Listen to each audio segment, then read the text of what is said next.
Hello everyone, and welcome back to Myths and Magic. This is part 2 of the D&D story series in Campaign 1. And as usual, just kick back, relax, and enjoy. And to recap, our party of unlikely adventurers have stumbled across corpses in the middle of a pathway, which led to an open cave. They found out the person who had hired them, the dwarf Gundren Rockseeker, was captured by goblins. After a mostly successful attempt of saving him, the party rests to continue their journey on the morrow. Morning came, though there was no indication of it. There was no nice, gentle sunlight to greet them. Instead, there was a loud, crashing sound coming from within the cave. This was the start of a recurring joke in the party, in which they were all abruptly woken without a good night's sleep.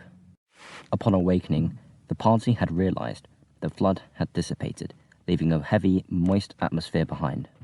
The loud crashing sounds continued, so the party told Gundren to stay behind while they check it out.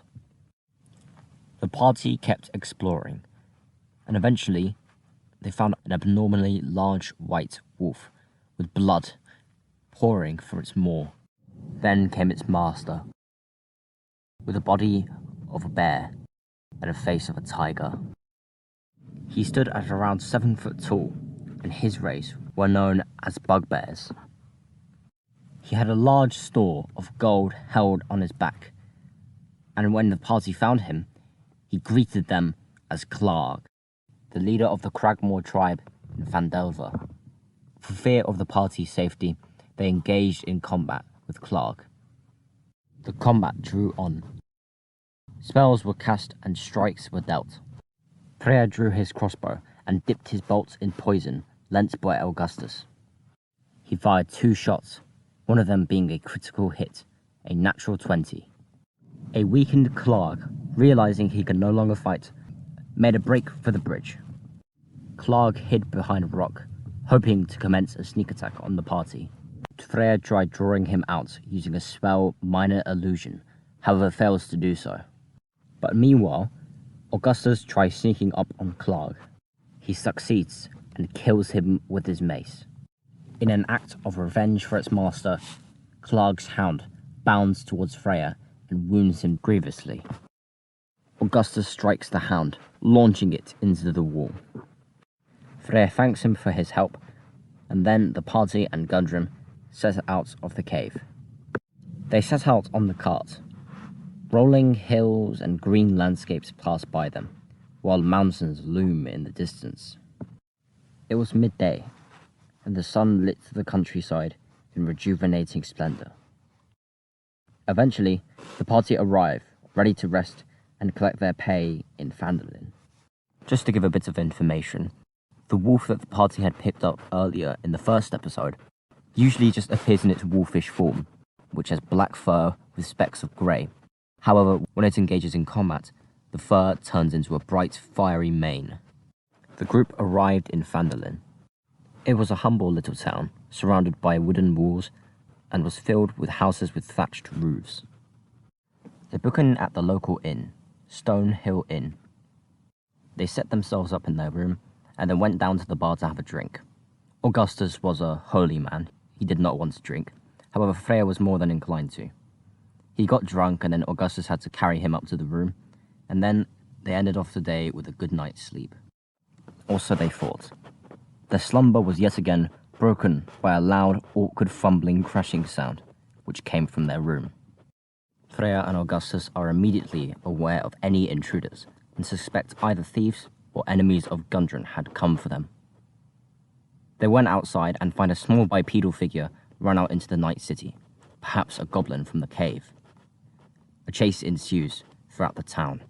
Freya and Augustus bound through the streets close on his trail, until eventually the pair and their dog met at a crossroad. They split and continue the chase. Freya finds the figure and sends out his newfound pet after it. The hound tackled the figure and barked at it.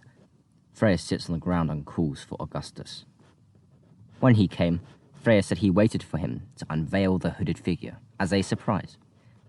He beckoned the hound towards him and petted him, stroking his fiery fur. It was at this point Freya had realized he had not given the dog a name. So, he said, "I'll call him Be'lakor." which he named after a famous devil in the underworld. And finally, the party had unveiled the hooded figure, revealing him to be Gundren Rockseeker. The party were admittedly confused at first, but Gundren explained himself. He didn't have the funds to pay the party, so he took all of his valuables and simply ran away. Freya was tired and admittedly hungover, so he proposed to have Gundren give all of his money to Freya and Augustus, and they would let him go scot-free.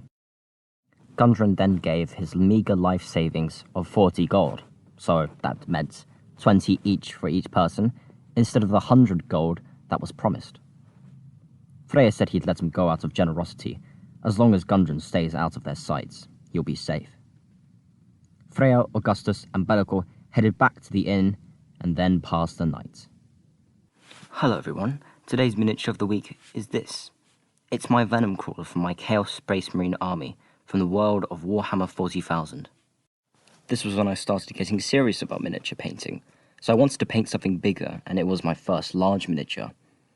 Working on something bigger like this allows for you to experiment more with the surface area. For example, for this one, I wanted to work on my colour blends from black to brown, all the way up to red and orange. I think overall it was nice to scale up from MESBG to Warhammer 40,000 and to something like this. As usual, if you're interested in purchasing something like this, please let me know down in the comments below. Once again, thank you so much for watching. I really hope that you enjoyed this episode. And some good news, I would like to release these videos every Saturday or Sunday. Originally, I was thinking I was going to do this bi-weekly, but due to these videos being fun and quite easy to produce, I can maybe release this weekly. So if you would like that, please let me know down in the comments. And once again, thank you, and I'll see you in the next episode.